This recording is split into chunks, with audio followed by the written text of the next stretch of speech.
कैसे हैं प्यारे बच्चों? सब कुशल मंगल? हाँ, सब अच्छे रहने चाहिए ना। तो देखिए बच्चों, ये हमने पिछले वीडियो से नई यूनिट स्टार्ट की है, करंट इलेक्ट्रिसिटी। और पिछली जो हमारी वीडियो थी that was generally a brief introduction that what we are going to study under this topic, under this unit. मतलब पिछली वीडियो में हमने यही डिस्कस किया था, एक ब्रीफ इंट्रोडक्शन मैंने आपको दिया था कि एक्चुअली ये जो यूनिट है करंट इलेक्ट्रिसिटी है ना, क्या हम इसमें स्टडी करने वाले हैं।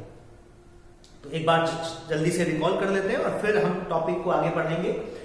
तो हमने पढ़ा, हमने डिस्कस किया, हमने सीखा कि कैसे एक कंडक्टर के एंड्स के अक्रॉस एक कांस्टेंट पोटेंशियल डिफरेंस मेंटेन किया जाए तो जो यूनिफॉर्म इलेक्ट्रिक फील्ड प्रोड्यूस होगा इस कांस्टेंट पोटेंशियल डिफरेंस से, उसकी वजह से उस कंडक्टिंग मीडियम में जो फ्री चार्ज कैरियर्स हैं ना, वो उनका मूवमेंट स्टार्ट हो जाएगा। क्योंकि free charge carriers charge possess करते हैं, जैसे कि मैंने बताया आपको पिछले वीडियो में कि हम इस टॉपिक में जो डिस्कस करेंगे वो बेसिकली सॉलिड कंडक्टर्स को स्टडी करेंगे, उनके अक्रॉस चार्ज का फ्लो स्टडी करेंगे। और सॉलिड सब्सटेंस जो होते हैं, सॉलिड मतलब कंडक्टर्स, सॉलिड कंडक्टर्स जो हैं, उनमें फ्री चार्ज कैरियर्स की जो भूमिका है ना, वो निभाते हैं फ्री इलेक्ट्रॉन्स। एक तरह से कहा जाए free electrons are the charge carriers in solid conductors. तो जब एक कांस्टेंट पोटेंशियल डिफरेंस की वजह से यूनिफॉर्म इलेक्ट्रिक फील्ड एग्जिस्ट करेगा कंडक्टर की वॉल्यूम में, तो जहां भी ये फ्री चार्ज कैरियर्स हैं, हर एक फ्री इलेक्ट्रॉन वो फोर्स एक्सपीरियंस करेगा। उस फोर्स की वजह से वो फोर्स के डायरेक्शन में एक्सिलरेट होगा चार्ज कैरियर।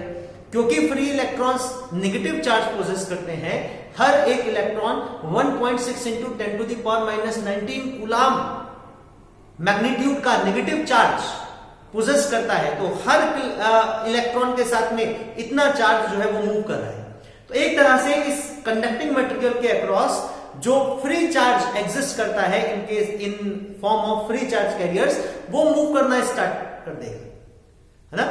अब चार्ज, फ्री इलेक्ट्रॉन्स मूव कर रहे हैं, उनके साथ चार्ज मूव कर रहा है, चार्ज का मोशन हो रहा है, या यूं कहें कि चार्ज फ्लो कर रहा है।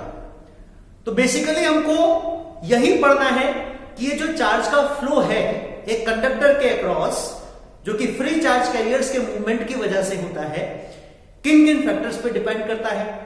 जब ये चार्ज फ्लो करेगा तो कंडक्टर किस तरह से बिहेव करेगा, and the laws that govern this flow of charge obviously. तो ये सब कुछ हम इस चैप्टर में पढ़ने वाले हैं, इस यूनिट में पढ़ने वाले हैं।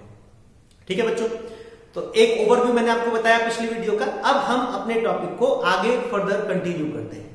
तो मान लीजिए हमारे पास ये किसी कंडक्टिंग मटेरियल का एक सिलिंड्रिकल सेक्शन है ना, यूं कह दीजिए एक सिलिंड्रिकल वायर है, एक कंडक्टिंग वायर है सिलिंड्रिकल शेप। इस वायर के, इस कंडक्टर के एंड्स के अक्रॉस हमने कांस्टेंट पोटेंशियल डिफरेंस मेंटेन करना है। तो जैसा मैंने आज पिछली वीडियो में हम बात कर रहे थे कि कैसे मेंटेन किया जा सकता है कांस्टेंट पोटेंशियल डिफरेंस, जबकि कंडक्टर तो एक्सटर्नल फील्ड के इन्फ्लुएंस में खुद पोलराइज हो जाता है और उसके एंड्स का पोटेंशियल डिफरेंस 0 आएगा। तो कैसे मेंटेन कर सकते हैं कि ये कांस्टेंट पोटेंशियल डिफरेंस उसके एंड्स के अक्रॉस मेंटेन रहे। तो वो अचीव किया जा सकता है बाय इलेक्ट्रोकेमिकल सेल और बाय सब बैटरी और एनी सोर्स जिसके टर्मिनल्स के अक्रॉस एक कांस्टेंट पोटेंशियल डिफरेंस रहे। तो जैसे इलेक्ट्रोकेमिकल सेल में इंटरनली इलेक्ट्रोलिसिस होता रहता है ना, एक कंटिन्यूअस केमिकल रिएक्शन जो है वो ऑपरेट होती रहती है, जिसकी वजह से एक इलेक्ट्रोड जो है सेल का, उस पर जो भी केमिकल रिएक्शन हो रही है हमारी, उसकी वजह से इस पर आते रहते हैं पॉजिटिव आयंस डिपॉजिट होते रहते हैं। तो ये इलेक्ट्रोड हमारा पॉजिटिवली चार्ज इलेक्ट्रोड है और इस पर कुछ फ्री इलेक्ट्रॉन सप्लाई होते रहते हैं नेगेटिवली चार्ज इलेक्ट्रोड पर। तो ये हाई पोटेंशियल इलेक्ट्रोड, ये लो पोटेंशियल इलेक्ट्रोड। अच्छा, होता क्या है कि इस पोटेंशियल डिफरेंस, ये जो हमने कंडक्टिंग वायर से इस कंडक्टर को इन इलेक्ट्रोड्स के साथ कनेक्ट कर दिया, तो यही पोटेंशियल डिफरेंस जो सेल के इलेक्ट्रोड्स का है, यही पोटेंशियल डिफरेंस इस कंडक्टर के एंड्स के अक्रॉस भी आएगा, जिसकी वजह से एक यूनिफॉर्म इलेक्ट्रिक फील्ड कंडक्टर के एंड के अक्रॉस एग्जिस्ट करेगा। ठीक है, ये इलेक्ट्रिक फील्ड की वजह से ही जो हमारे फ्री चार्ज कैरियर्स हैं वो फोर्स एक्सपीरियंस करेंगे and they will start accelerating, उनका मूवमेंट स्टार्ट होगा, चार्ज का फ्लो जनरेट होगा। अब इस फील्ड को न्यूट्रलाइज करने के लिए कंडक्टर की प्रॉपर्टी क्या होती है कि जो फ्री इलेक्ट्रॉन्स हैं वो कंडक्टर के इस एंड से होते हुए पॉजिटिव इलेक्ट्रोड पर आएंगे, और जैसे ही एक इलेक्ट्रॉन पॉजिटिव इलेक्ट्रोड पर आएगा वो अपने बराबर के पॉजिटिव चार्ज को न्यूट्रलाइज कर देगा, है ना। ये वाला जो एंड है ये कंटिन्यूअसली हमको नेगेटिव चार्ज सप्लाई करता रहेगा। जैसे ही एक इलेक्ट्रॉन यहां से बाहर निकलेगा, ये जो इलेक्ट्रॉन है ये एक फ्री इलेक्ट्रॉन कंडक्टर के एंड के अक्रॉस एंटर करा देगा। लेकिन उसके बावजूद भी यहां पर टर्मिनल्स का पोटेंशियल डिफरेंस घटेगा नहीं। क्यों नहीं घटेगा? क्योंकि यहां पर कंटिन्यूअसली रिडॉक्स रिएक्शन ऑपरेट हो रही है। ये जो हमारा जो भी इलेक्ट्रोलाइट है ना, उसके जो भी ये रिएक्शन चल रही है केमिकल रिएक्शन, उससे जो पॉजिटिव आयंस जनरेट हो रहे हैं वो पॉजिटिव आयंस आकर इस पॉजिटिव इलेक्ट्रोड पर इकट्ठे होते रहेंगे। तो जैसे ही एक पॉजिटिव इलेक्ट्रोड के बराबर चार्ज इस फ्री इलेक्ट्रॉन से न्यूट्रलाइज होगा जो आया है कंडक्टर के अंदर से, तो उसी टाइम पर एक पॉजिटिव आयन और इलेक्ट्रोड पर आ जाएगा, तो इलेक्ट्रोड का पोटेंशियल कांस्टेंट रहेगा। ठीक इसी तरह से एक फ्री इलेक्ट्रॉन नेगेटिव इलेक्ट्रोड पर आ जाएगा तो नेगेटिव इलेक्ट्रोड का भी पोटेंशियल कांस्टेंट रहेगा। इन इलेक्ट्रोड्स का पोटेंशियल कांस्टेंट रहेगा तो कंडक्टर के एंड्स का टर्मिनल्स का पोटेंशियल डिफरेंस भी कांस्टेंट रहेगा। तो एक कांस्टेंट पोटेंशियल डिफरेंस मेंटेन रहेगा, चार्ज कैरियर्स का भी सर्कुलेशन होता रहेगा, free charge carriers free electrons भी कंटिन्यूअसली सर्किट में मूव करते रहेंगे। ठीक है, अब फ्री इलेक्ट्रॉन्स के साथ चार्ज मूव कर रहा है, इसी चार्ज के फ्लो को बच्चों हम स्टडी करेंगे। अब देखिए, अब हम अपनी कहानी को थोड़ा आगे बढ़ाते हैं कि कंडक्टर के एंड्स के अक्रॉस हमने एक पोटेंशियल डिफरेंस अप्लाई किया V, जिसकी वजह से एक यूनिफॉर्म इलेक्ट्रिक फील्ड कंडक्टर के वॉल्यूम में प्रोड्यूस हुआ, एक इलेक्ट्रिक फील्ड एग्जिस्ट करेगा। कितना मैग्नीट्यूड लिख सकते हैं इलेक्ट्रिक फील्ड का? तो हम जानते हैं अगर इलेक्ट्रिक फील्ड में किन्हीं दो पॉइंट्स के बीच में पोटेंशियल डिफरेंस है V, तो फाइनल पॉइंट का potential difference minus final point का पोटेंशियल माइनस इनिशियल पॉइंट का पोटेंशियल डिफरेंस होता है minus integral E dot dr।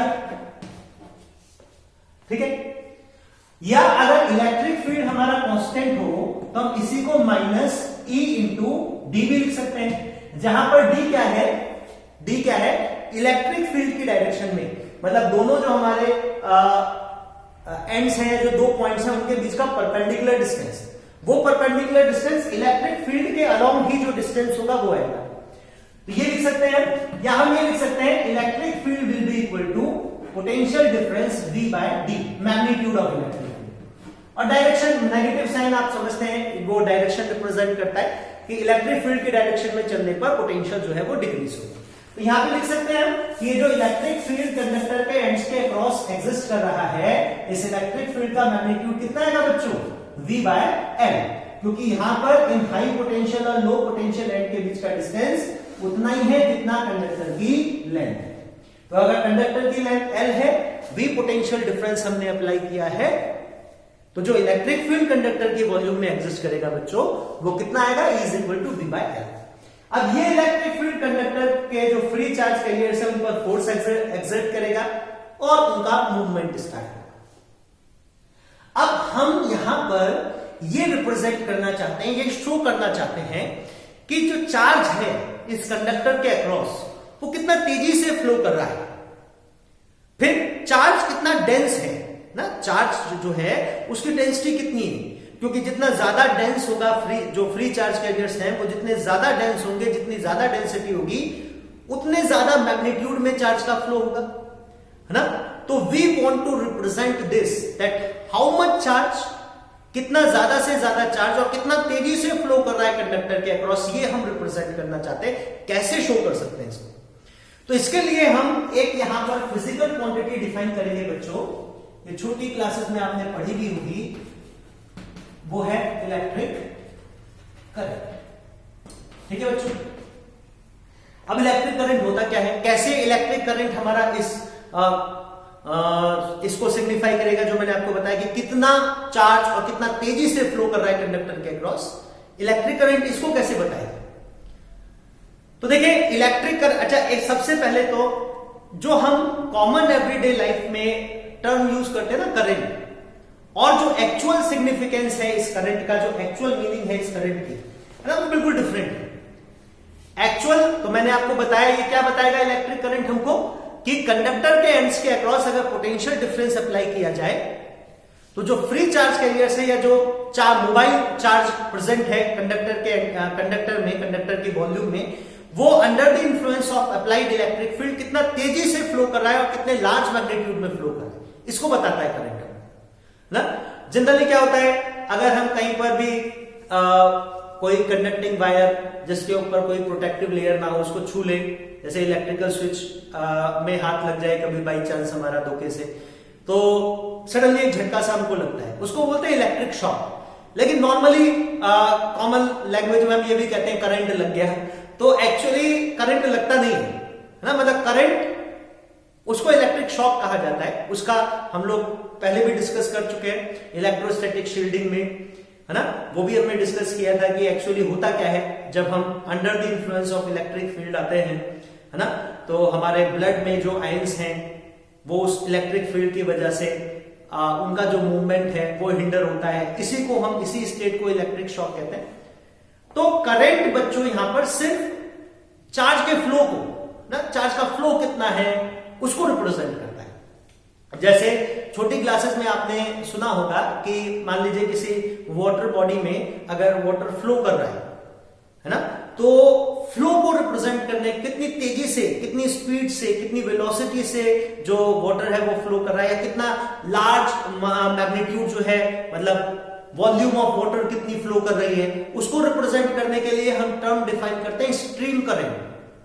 तो स्ट्रीम करंट यही बताता है कितनी तेजी से वाटर फ्लो कर रहा है, कितनी ज्यादा वॉल्यूम वाटर की फ्लो कर रही है, ये बताता है हमको स्ट्रीम करंट। इसका ये मतलब नहीं कि उस फ्लोइंग वाटर को आप छुओगे तो आपको ऐसे ही इलेक्ट्रिक शॉक लगेगा क्योंकि उसमें करंट है, नहीं ना। तो यही समझना है हमको, करंट का मतलब, इलेक्ट्रिक करंट का मतलब करंट ऑफ चार्ज, कि चार्ज फ्लो कर रहा है, कितनी तेजी से फ्लो कर रहा है, कितने लार्ज मैग्नीट्यूड में फ्लो कर रहा है, उसको रिप्रेजेंट करेगा इलेक्ट्रिक करंट। तो कैसे बताएंगे कि चार्ज का फ्लो कितना है, या यूं कहें अब तो हम इसको इलेक्ट्रिक करंट से रिप्रेजेंट करेंगे, तो इलेक्ट्रिक करंट कितना है कैसे बताएंगे बच्चों। तो इलेक्ट्रिक करंट को डिफाइन करने का तरीका क्या है, हम इस कंडक्टर में, सिलिंड्रिकल कंडक्टर में कोई भी कहीं पर भी किसी भी पॉइंट पर एक क्रॉस सेक्शन एरिया कंसीडर करेंगे ना, ये इसका सर्कुलर क्रॉस सेक्शन एरिया है, इस सिलेंडर का सर्कुलर क्रॉस सेक्शन है। अब जब चार्ज फ्लो कर रहा है तो ये मूविंग चार्ज जो है वो एक पोजीशन से दूसरी पोजीशन तक डिस्प्लेस होगा ना, उसका डिस्प्लेसमेंट होगा, उसका मूवमेंट है। तो मान लीजिए हमारे इलेक्ट्रॉन्स जो है वो इधर फ्लो कर रहे हैं, तो वो मूविंग इलेक्ट्रॉन्स जो हैं वो इस क्रॉस सेक्शन को पेनिट्रेट करके इस रीजन से इस रीजन में एंटर करेंगे, है ना। हम ऑब्जर्व करें कि delta T interval of time में कितना चार्ज इस क्रॉस सेक्शन को पेनिट्रेट कर रहा है, इस क्रॉस सेक्शन के थ्रू कितना चार्ज फ्लो हुआ डेल्टा टी टाइम में, ठीक है। ऑब्वियसली जितना एक गिवन इंटरवल ऑफ टाइम में जितना ज्यादा से ज्यादा चार्ज फ्लो कर पाएगा, इसका मतलब चार्ज उतना ज्यादा डेंस है, उतना तेजी से फ्लो कर रहा है, उतना तेज मूवमेंट है चार्ज का, है ना। तो यहीं से मान लीजिए हमारा जो चार्ज फ्लो हुआ थ्रू दिस क्रॉस सेक्शन वो आया डेल्टा क्यू, ठीक है। तो इलेक्ट्रिक करंट को हम डिफाइन कर सकते हैं बच्चों, electric current can be defined as charge flowing per unit time through this cross section. इस क्रॉस सेक्शनल एरिया से यूनिट टाइम में कितना चार्ज फ्लो हुआ, ये charge flowing per unit time, ये हमको इलेक्ट्रिक करंट बताएगा। मतलब या यूं कहें यही इलेक्ट्रिक करंट है, इस तरह से क्वांटिटेटिवली इलेक्ट्रिक करंट को डिफाइन किया जाता है। क्योंकि जितना ज्यादा चार्ज जितना ज्यादा डेंसली डिस्ट्रीब्यूटेड होगा इसमें, और जितना तेजी से मूव कर रहा होगा, उतना ही ज्यादा से ज्यादा चार्ज इस क्रॉस सेक्शन को क्रॉस करेगा पर यूनिट टाइम ना। कितना चार्ज इस क्रॉस सेक्शन को पेनिट्रेट करेगा पर यूनिट टाइम, वो किस पे डिपेंड करता है, वो एक तो यहां पर फ्री चार्ज कैरियर्स की डेंसिटी पे डिपेंड करता है कि कितना ज्यादा डेंस है फ्री चार्ज कैरियर्स, जितने ज्यादा डेंस होंगे उतना ज्यादा चार्ज एक गिवन इंटरवल ऑफ टाइम में इसको क्रॉस करेगा। और फिर चार्ज के फ्लो की वेलोसिटी पे डिपेंड करता है, कितनी स्पीड से मूव कर रहे हैं वो, जितनी ज्यादा तेजी से मूव कर रहे होंगे उतना ज्यादा से ज्यादा चार्जेस क्रॉस सेक्शन को क्रॉस करेगा। तो charge flowing per unit time की टर्म्स में हम इस फ्लो ऑफ चार्ज को रिप्रेजेंट कर सकते हैं। तो ये हमारा इलेक्ट्रिक करंट कहलाता है बच्चों, और क्वांटिटेटिवली इसको हम डिफाइन कर सकते हैं as charge flowing per unit time through any cross sectional area. वो क्रॉस सेक्शनल एरिया यहां पर ले सकते हो, वो क्रॉस सेक्शनल एरिया यहां पर लिख सकते हो, कहीं भी लिख सकते हो, मतलब कहीं भी ले सकते हैं। आपको क्रॉस सेक्शनल एरिया किसी भी पॉइंट पर लिया जा सकता है, ठीक है। तो ये हमारा इलेक्ट्रिक करंट है। अच्छा, ये जो इलेक्ट्रिक करंट मैंने आपको बताया ना, ये एवरेज इलेक्ट्रिक करंट है ना, ये एवरेज इलेक्ट्रिक करंट है इस delta T interval of time में करंट, क्योंकि सारे चार्ज कैरियर्स जो हैं वो सेम हर पूरे टाइम इंटरवल तक एक ही स्पीड से मूव करते रहे, ऐसा भी जरूरी नहीं है। हो सकता है कभी जो चार्ज कैरियर्स हैं वो पहले स्टार्टिंग में तो बहुत तेजी से फ्लो हुए, बहुत तेजी से क्रॉस कर रहे थे इस क्रॉस सेक्शन को, उनकी स्पीड बहुत ज्यादा थी, फिर कुछ अगले इंस्टेंट पे क्या हो गई, स्पीड कम हो गई, फिर धीरे धीरे मूव कर रहे हैं, है ना, फिर स्पीड बढ़ी और ज्यादा बढ़ी, घटी। इस तरह से वेरियस इंस्टेंट ऑफ टाइम पर जो चार्ज का फ्लो है इस क्रॉस सेक्शन के अक्रॉस वो अलग अलग हो सकता है। अलग अलग इंस्टेंट ऑफ टाइम पर जो चार्ज का फ्लो है ना वो डिफरेंट हो सकता है। हमने तो यहां पे क्या किया, पूरे delta T interval of time में टोटल कितना चार्ज फ्लो हुआ वो निकाला, और average rate of flow of charge बता दिया कि भाई अगर on an average delta T time में डेल्टा क्यू चार्ज क्रॉस करता है इस क्रॉस सेक्शन को, तो एवरेजली कह सकते हैं, ऑन एन एवरेज कह सकते हैं कि पर यूनिट टाइम इतना चार्ज फ्लो कर रहा है। ये तो एवरेज करंट है ना। अब अगर हमसे पूछा जाए कि बताओ रेट, ये जो rate of flow of charge है, charge flowing per unit time at a particular instant, कैसे डिटरमाइन करोगे, तो वो कहलाता है इंस्टेंटेनियस करंट। तो how to calculate, how to determine the instantaneous current, instantaneous current कैसे डिटरमाइन करेंगे हम बच्चों। तो हम क्या करें, मान लीजिए इंस्टेंटेनियस करंट हमसे पूछा जा रहा है at a particular instant T, हमसे कहा जा रहा है बताओ टी टाइम पर इंस्टेंटेनियस करंट कितना है। तो हम कोई भी किसी तरह से कहीं पर भी किसी पॉइंट पर एक क्रॉस सेक्शन एरिया लेंगे, तो मान लीजिए क्रॉस सेक्शन एरिया है, और हम क्या करें, टी से आगे टी टाइम पर एक नेग्लिजिबल इंटरवल और टाइम का dt कंसीडर कर लें, जहां पर dt वैनिशिंगली स्मॉल है, बहुत छोटा सा टाइम इंटरवल है, ठीक है। और इस dt वैनिशिंगली स्मॉल टाइम इंटरवल में जो चार्ज फ्लो हो रहा है इस क्रॉस सेक्शन से वो डिटरमाइन कर लें। ऑब्वियस सी बात है, अगर चार्ज इंटरवल जो टाइम इंटरवल है वो आप बहुत छोटा ले रहे हो, वैनिशिंगली स्मॉल ले रहे हो, तो जब चार्ज फ्लो करेगा इस क्रॉस सेक्शन से वो भी नेग्लिजिबल आएगा। तो मान लीजिए जो टोटल चार्ज फ्लो हुआ इस negligible interval of time dt में, उसमें हम जो चार्ज कितना हुआ हमारा फ्लो dt, ठीक है। अब ये टाइम इंटरवल इतना छोटा है कि इसमें हम ये मान सकते हैं कि जो rate of flow of charges में बहुत ज्यादा चेंज पॉसिबल ही नहीं है। टाइम इतना छोटा है कि बहुत ज्यादा चेंज नहीं हो सकती है क्वांटिटी, है ना। तो हम इस छोटे से टाइम इंटरवल, इस वैनिशिंगली टाइम इंटरवल के लिए जो करंट है, rate of flow of charge है dq बाई dt, उसको कांस्टेंट मान सकते हैं। तो यही जो हमारा dq बाई dt होगा, ये t इंटरवल ऑफ या t इंस्टेंट ऑफ टाइम पर इंस्टेंटेनियस करंट है। तो इंस्टेंटेनियस करंट इस तरह से डिटरमाइन कर सकते हैं। तो derivative of charge with respect to time, derivative of charge with respect to time at any instant will give you instantaneous current, वो आपको instantaneous rate of flow of charge बताएगा।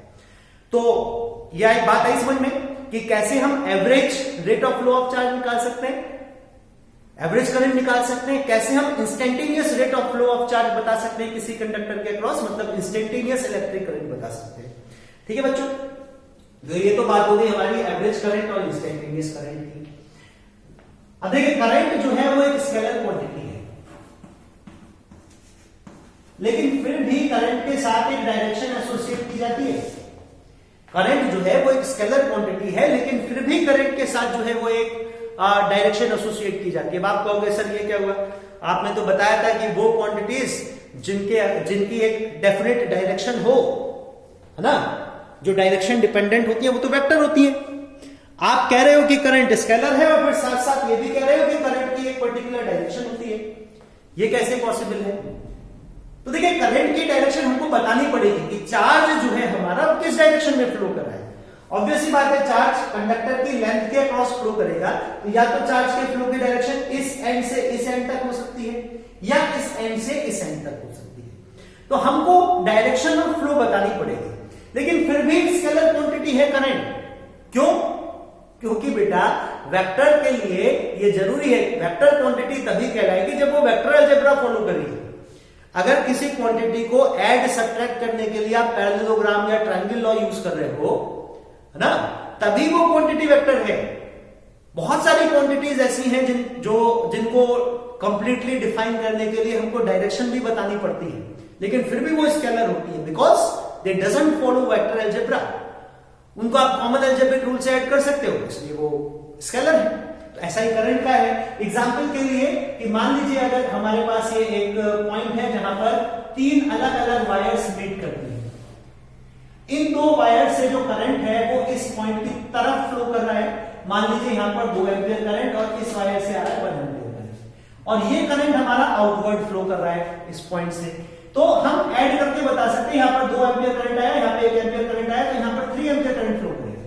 फिर चाहे ये वायर्स हमारी 60 डिग्री एंगल पर हो, चाहे इन वायर्स को आप परपेंडिकुलरली अरेंज कर दो, इसका कोई फर्क नहीं पड़ेगा, है ना, करंट अभी भी 3 एम्पियर रहेगा। क्यों? क्योंकि इनका एल्जेब्रिक सम करना है। ठीक है, ये एल्जेब्रिक लॉ ऑफ एडिशन जो है, हमारे जो सिंपल स्केलर क्वांटिटीज को ऐड करने के जो रूल्स हैं वही अप्लाई होते हैं करंट एडिशन में, hence it is a scalar quantity. ठीक है, अच्छा स्केलर क्वांटिटी है लेकिन डायरेक्शन हमको बतानी है, तो ये एरो किस फैक्ट पे डिपेंड करेगा, किस डायरेक्शन में लगाएंगे हम। इसमें करंट के फ्लो की डायरेक्शन जैसे इस कंडक्टर में इस एंड से इस एंड के अक्रॉस होगी, इस एंड से इस एंड के अक्रॉस होगी। तो देखिए करंट की जो डायरेक्शन है उसको डिफाइन करने में किसी तरह का कोई लॉजिक अप्लाई नहीं होता है, ये कन्वेंशन बेस्ड है। कन्वेंशन मतलब धारणा, अजम्पशन। बहुत पुराने टाइम से ऐसा माना जा रहा है, ऐसा अज्यूम किया जाता है, या यूं कहें ऐसी कन्वेंशन है कि direction of flow of positive charge, ठीक है, direction of flow of positive charge, this is considered as the direction of current. चाहे भले से ही उस कंडक्टिंग मीडियम में चार्ज जो फ्लो कर रहा है वो नेगेटिव हो, पॉजिटिव चार्ज फ्लो कर ही ना रहा हो, लेकिन फिर भी पॉजिटिव चार्ज के फ्लो की डायरेक्शन जो है वो करंट की डायरेक्शन मानी जाती है। जैसा कि मैंने यहां पर हमारे जो ये सॉलिड सब्सटेंस है, मैंने बताया फ्री इलेक्ट्रॉन्स इनमें चार्ज कैरियर होते हैं, वो पॉजिटिव एटम, इनमें पॉजिटिव चार्ज भी है एटम्स में, है ना, या यूं कहें वो पॉजिटिव आयंस भी प्रेजेंट हैं जिनसे इलेक्ट्रॉन्स फ्री हुए हैं, लेकिन वो मूव नहीं कर सकते क्योंकि वो मोबाइल नहीं होते हैं। स्ट्रॉन्ग इंटरमॉलिक्यूलर फोर्सेस ने उनको होल्ड कर रखा है उनकी पोजीशन पर, दे कैन नॉट मूव, है ना। मूव सिर्फ कर सकते हैं फ्री इलेक्ट्रॉन्स, सिर्फ यही ऐसे एलिमेंट्री पार्टिकल्स हैं which are mobile, which can move under the influence of electric field. तो नेगेटिव चार्ज का इमोशन पॉसिबल है यहाँ, तो फ्लो तो नेगेटिव चार्ज करेगा, और नेगेटिव चार्ज पर आप देख रहे हो अगर चार्ज नेगेटिव है, इलेक्ट्रिक फील्ड की डायरेक्शन आएगी हमेशा हाई पोटेंशियल से लो पोटेंशियल। ये तो समझते हैं सारे बच्चे कि इलेक्ट्रिक फील्ड की डायरेक्शन हमेशा high potential to low potential होती है।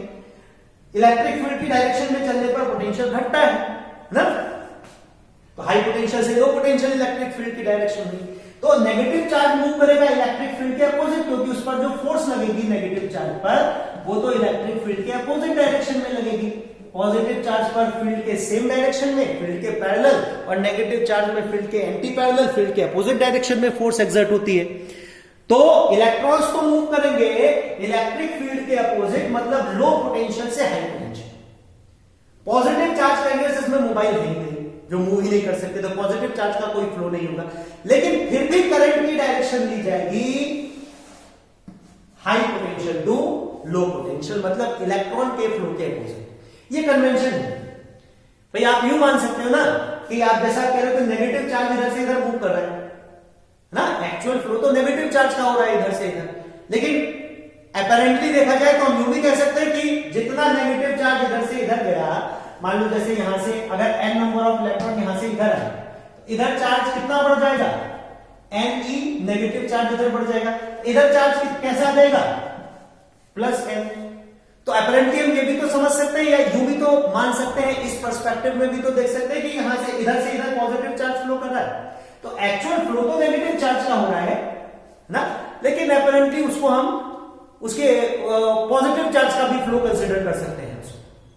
तो direction of flow of positive charge is considered as the direction of current. इसको कन्वेंशनल करंट कहते हैं। जहां पर डायरेक्शन को आप इस कन्वेंशन के अकॉर्डिंग मान रहे हो तो करंट को कहा जाता है कन्वेंशनल करंट। तो कन्वेंशनल करंट की डायरेक्शन क्या होगी बच्चों? कन्वेंशनल करंट की डायरेक्शन हमेशा आएगी from high potential to low potential, क्योंकि अगर किसी मीडियम में पॉजिटिव चार्ज कैरियर्स हो तो वो पॉजिटिव चार्ज कैरियर्स हमेशा इलेक्ट्रिक फील्ड के सेम डायरेक्शन में मूव करेंगे, मींस हाई पोटेंशियल से लो पोटेंशियल मूव करेंगे। तो करंट की डायरेक्शन कंडक्टर में चाहे चार्ज कैरियर्स हमारे नेगेटिवली चार्ज हो चाहे पॉजिटिवली चार्ज हो, करंट के फ्लो की डायरेक्शन कन्वेंशनली हमेशा high potential to low potential ले जाती है। ठीक है बच्चों, तो this was about the direction of current. बाकी हमारी ये स्केलर क्वांटिटी है, ये भी हो गया। अच्छा, यूनिट ऐसा यूनिट ऑफ करंट। तो करंट जो है वो एक फंडामेंटल क्वांटिटी हमने 11th क्लास में पढ़ा था कि one of the 7 fundamental quantities is electric current. तो इसी जो यूनिट है वो एम्पियर डिफाइन की जाती है। ठीक है, 1 एम्पियर कितना होता है इसकी एक्चुअल डेफिनेशन जो है वो तो हम पढ़ेंगे 3rd यूनिट में। ठीक है, मैग्नेटिज्म में। लेकिन अभी हम यहां से लिख सकते हैं कि जैसे करंट को हम लिखते हैं rate of flow of charge, charge flowing per unit time, तो हम लिख सकते हैं 1 ampere will be equal to 1 coulomb per second. मतलब अगर किसी कंडक्टर में 1 सेकंड में 1 कूलम चार्ज फ्लो करता है तो हम उस कंडक्टर के अक्रॉस जो इलेक्ट्रिक करंट है उसको 1 एम्पियर कह सकते हैं। मतलब यूं कहें, if 1 coulomb of charge flows in 1 second across a conductor then the rate of flow of charge can be termed as 1 ampere. Electric current को 1 एम्पियर कहा जा सकता है। बाकी डायमेंशनल फॉर्मूला तो एक गुड फंडामेंटल क्वांटिटी है। इसका जो सिंबल है ए भी यूज किया जाता है, आई भी यूज किया जाता है, यही इसका डायमेंशनल फॉर्मूला हो जाएगा बच्चों। ठीक है, तो this was about electric current. अब नेक्स्ट वीडियो में हम लोग और एक फिजिकल क्वांटिटी है करंट डेंसिटी, जो कि रेट ऑफ फ्लो से ही या फ्लो ऑफ चार्ज से ही रिलेटेड है, वो पढ़ेंगे करंट डेंसिटी क्या होती है। और after that we will discuss the thermal and drift motion of charge carriers within the conductor. ठीक है बच्चों, ये हम डिस्कस करेंगे नेक्स्ट वीडियो में। ओके, तो इसको यहीं पर हम लोग रोकते हैं।